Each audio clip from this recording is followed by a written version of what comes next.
Everyone, स्वागत करते हैं एक बार फिर से आपका हमारे चैनल पे। दोस्तों, इंडियन मार्केट में जो है काफ़ी बड़े बड़े चेंजेस हुए हैं, जिसके वजह से जितने ट्रेडर्स हैं, जितने भी रिटेल्स ट्रेडर्स जो होते हैं जो कि इंडियन मार्केट में ट्रेड करते हैं, खासकर ऑप्शंस बायर और ऑप्शंस सेलर, उनके ऊपर बहुत बड़ी कठिनाई और गाज गिर चुकी है। दरअसल अभी क्या क्या नए नए चेंजेस हुए हैं मार्केट में, उसको लेकर हम बात करने वाले हैं। और आप देख रहे होंगे कि यहाँ आप देख सकते हैं कि इतने बड़े बड़े ह्यूज गैप अप और गैप डाउन देखने को मिल रहा है। ये जो आप देख रहे हो ये 5 तारीख का है जो कि मंडे का है, और ये जो आप देख रहे हो ये ट्यूसडे का है जो कि 6 तारीख का है। तो आप देख रहे हो कि मार्केट बंद होते होते जो है इतने बड़े बड़े गैप अप देखने को मिल रहे हैं। तो ऐसा क्यों हो रहा है, क्या इसके पीछे का रीज़न है, ये सारी की सारी डिटेल हम आपको इस वीडियो में बताने वाले हैं। साथ ही साथ एनालिसिस करने वाले हैं कि क्या ये गवर्नमेंट ने जो चेंजेस किए हैं वो सही है या गलत है। सबसे पहले तो बात कर लेते हैं कि जो निफ्टी में इसमें जो चेंजेस हुए हैं और सडन जो हम लोगों को क्रैश देखने को मिला है, यानी कि गैप अप और गैप डाउन देखने को मिला है, वो आखिरकार क्यों मिला है। तो सबसे पहला रीज़न का आता है कि क्लोजिंग प्राइस जो है उसके सिस्टम को चेंज कर दिया गया है। अब क्लोजिंग प्राइस क्या होता है, क्या सिस्टम में चेंज किया गया है, वो हम आपको आगे वीडियो में बताएंगे।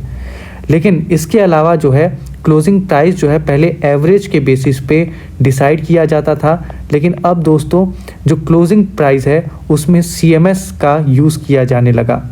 CMS का क्या होता है क्या नहीं होता है, चलिए आज जानते हैं। सबसे पहले बता दें आपको कि जो CMS सिस्टम है उसका नाम है क्लोजिंग ऑक्शन सेशन। अब ये कौन सा सिस्टम है और पहले कौन सा सिस्टम यूज़ होता था जो कि NSE यूज़ करती थी, उसको हम लोग चर्चा करते हैं। तो पहले क्या होता था, जैसे ही मार्केट बंद होने वाला होता था तो उसके 20 से 25 मिनट के बीच में 20 से 25 मिनट्स के बीच में जो है दोस्तों वो हम लोगों को मिलता था, यानी कि जो ट्रेडर्स होते हैं और जो बाकी जो ऑप्शंस वगैरह बाई करते हैं, तो वो जो 20-25 मिनट का सेशन होता था उसके बीच में जो है जो भी एवरेज निकल के आता था, जितना मूवमेंट होता था और जो भी निकल के आता था, तो उसको हम लोग क्लोजिंग प्राइस मान लेते थे। यानी कि जो सेबी है, निफ्टी के इंडेक्सेस हैं, वो क्लोजिंग प्राइस मान लेते थे। लेकिन दोस्तों अब जो है इसको चेंज कर दिया गया है। अब चेंजेस क्या हुए हैं कि 20 मिनट्स जो है अलग से सेपरेट विंडो दिया जाएगा। किस चीज़ के लिए? ट्रेडिंग करने के लिए, ये डिसाइड करने के लिए कि आखिरकार क्लोजिंग प्राइस क्या होगी। जैसे फॉर एग्जांपल आपको समझ नहीं आ रहा है तो मैं बता देता हूँ।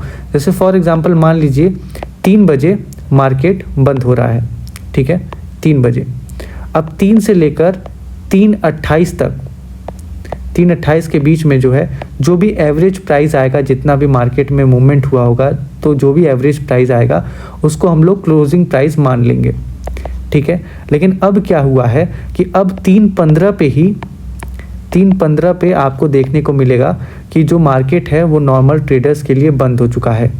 अब इसके बाद 20 मिनट एक्स्ट्रा दिया जाएगा बल्क क्वांटिटी में बड़े बड़े ट्रेडर्स लोगों को बाई और सेल करने के लिए। यानी कि 3:15 के बाद आपको देखने को मिलेगा कि कितने लोग बाई कर रहे हैं बल्क में और कितने लोग सेल कर रहे हैं।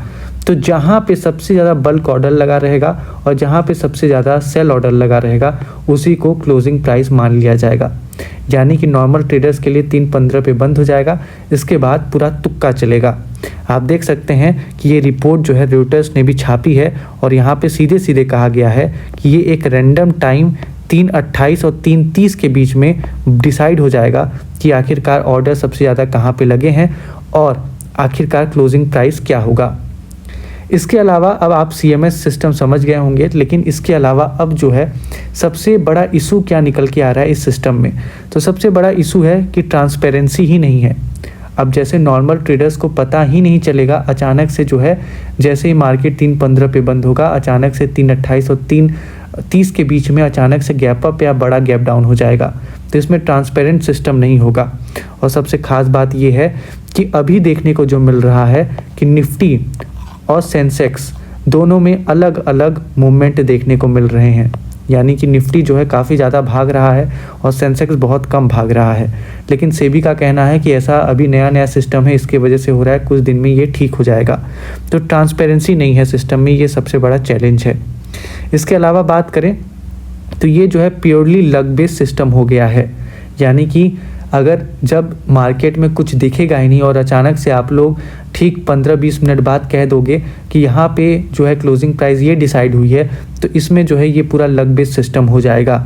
और इसमें जो है आपको बता दें कि अभी रिटेल ट्रेडर्स को अभी 2 दिन में बहुत ज़्यादा घाटा हुआ है, खासकर ऑप्शंस जो सेल करते हैं उनको।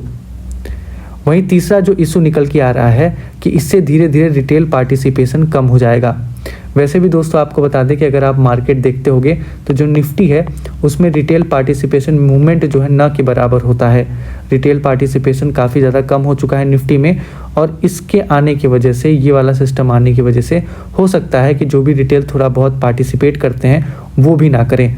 तो ऐसे में जो है वैसे भी इंडियन मार्केट में काफ़ी ज़्यादा ट्रेडर्स गायब हो चुके हैं, तो आगे चल के जो है कहीं निफ्टी जो है या फिर जो इंडाइसेस हैं हमारे उसमें पार्टिसिपेशंस कम देखने को मिल सकता है। वहीं दोस्तों बात करें कि आखिरकार गवर्नमेंट का क्या टेक है इस सिस्टम पे, आखिरकार क्यों गवर्नमेंट जो है, जब इतने सारे प्रॉब्लम है इस सिस्टम पे, तो आखिरकार गवर्नमेंट इस सिस्टम को पुश क्यों कर रही है। इसके 2-3 कारण गवर्नमेंट ने बताए हैं। सबसे पहला कारण तो ग्लोबल मार्केट को अट्रैक्ट करना। ये ऐसे होगा जैसे मान लीजिए जब सिस्टम बंद रहेगा, तो जब सिस्टम 3-15 के बाद बंद रहेगा तो वहाँ पे क्या होगा, बड़े बड़े मार्केट्स और जो प्लेयर्स हैं वो आराम से अपना बाई और सेल ऑर्डर हैवी क्वांटिटी में ऑर्डर डाल सकते हैं। इससे क्या होगा कि ये एक तरीके से अलाइन हो जाएगा हमारा मार्केट ग्लोबल मार्केट से, क्योंकि जो ग्लोबल मार्केट में क्लोजिंग प्राइस का तरीका होता है उससे हम लोग सिमिलर जाने की कोशिश कर रहे हैं। वहीं दूसरा जो रीज़न दिया गया है वो गवर्नमेंट ने कहा है कि हम लोग फेयर और ट्रांसपेरेंट सिस्टम बना रहे हैं, लेकिन कोई भी सिस्टम 2 वे ट्रांसपेरेंट होता है। 2 वे यानी कि जो पब्लिक है, जो ट्रेडर्स हैं, उनके साइड उनको भी लगना चाहिए कि सिस्टम ट्रांसपेरेंट है और गवर्नमेंट को भी लगना चाहिए। लेकिन यहाँ पे सिर्फ और सिर्फ गवर्नमेंट यानी कि सेबी को एक साइड से लग रहा है कि हमने सिस्टम ट्रांसपेरेंट बना दिया है। अब देखो आगे चेंज करते हैं या नहीं।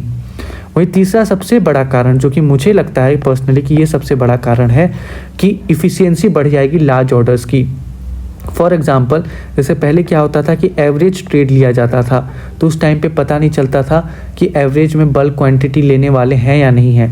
लेकिन यहाँ पे क्या होगा कि हेवी बल्क क्वांटिटी कोई भी मार सकता है, और जहाँ पे सबसे ज़्यादा मैचिंग होगा और सबसे ज़्यादा बल्क क्वांटिटी होगी उसी को मान लिया जाएगा ये क्लोजिंग प्राइस है।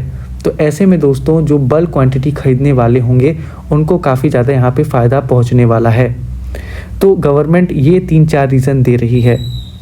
वहीं अगर बेनिफिट की बात करें तो दोस्तों ये जो आर्बिट्राज फंड होता है, यानी कि जो बड़े बड़े फंड मैनेजर्स होते हैं उनके लिए काफ़ी प्रॉफिटेबल ये बिज़नेस हो जाएगा, लेकिन छोटे मोटे रिटेल ट्रेडर्स के लिए ये नुकसानदायक और रिस्की भी हो सकता है।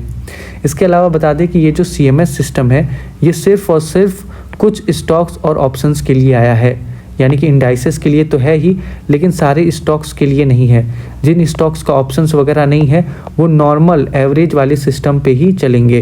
तो ऐसा नहीं है कि हर एक सिस्टम को चेंज कर दिया गया है। तो दोस्तों ये कुछ अपडेट थी जो कि हमने सोचा काफ़ी इम्पॉर्टेंट है, हमने बता दिया। उम्मीद है आपको ये जो पूरा सिस्टम ये समझ में आया होगा। अगर नहीं आया होगा तो कमेंट सेक्शन में बताइएगा, और साथ ही साथ अगर आप भी ट्रेड वगैरह करते हो नहीं तो अगर आपको ये सिस्टम पसंद आया हो कि क्या गवर्नमेंट क्या कर रही है, क्या करना चाहती है, तो उसका फीडबैक आप ज़रूर दीजिएगा। धन्यवाद।